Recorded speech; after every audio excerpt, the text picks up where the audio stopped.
All right, if you're watching this, it's week 16. Woohoo! This week we are actually looking at the relationship between comparative politics and international relations. And to do that, you have to know certain issues. This is a kind of a funny text for because I actually teach a course in international relations. 16-week course, you're trying to compress it down into 1 week. That's kind of hard.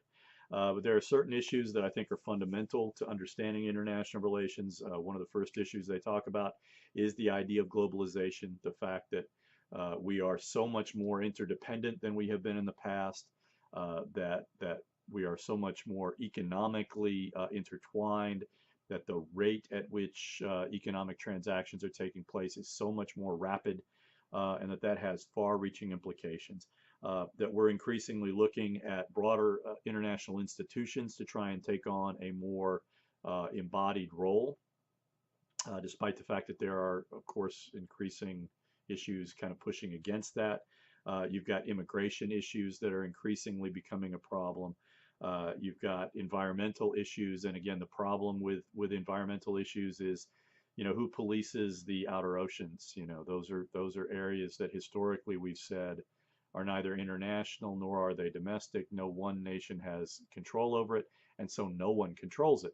And that's why you have these oceans, these huge masses of pollution drifting around in the oceans.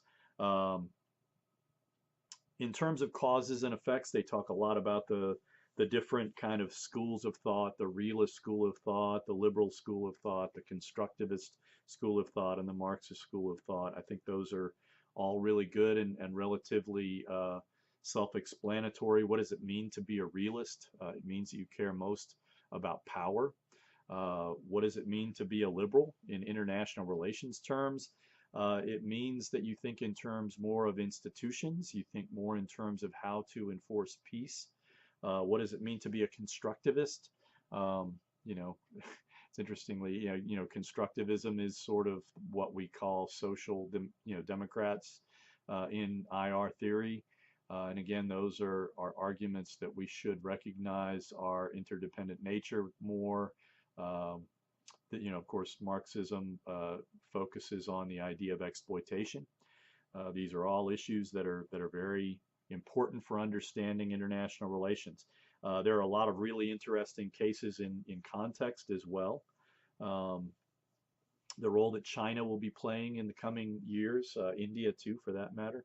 Talking about two countries that have over 1 billion people within them.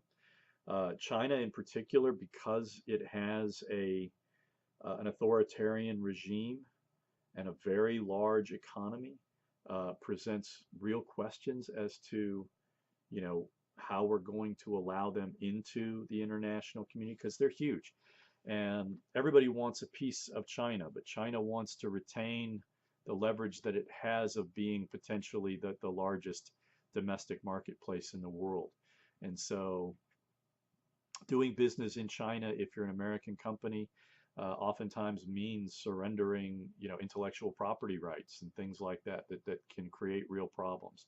And of course, China has been a little bit less overt in terms of their espionage, penetration attempts, but they're very aggressive, and anyone in the intelligence community would tell you that they are pretty much a bad actor. They're more lurkers.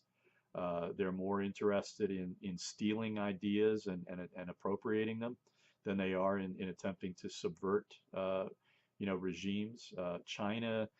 China's political culture has a tendency to be very stability oriented. They don't necessarily want to conquer other people.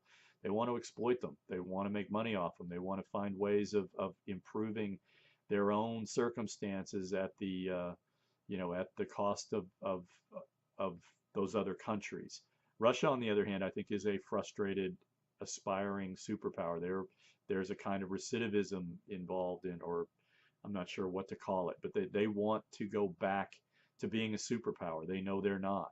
And they recognize that the pathway to them becoming a superpower is by subverting other democratic institutions of other countries. And so it's a real problem going forward. So a lot of those cases in context are really interesting, and I hope you'll talk about them in the in the forum. If you have any questions, again, please feel free to raise them. And again, as always, I will try to respond and engage, and let's make this last week fun.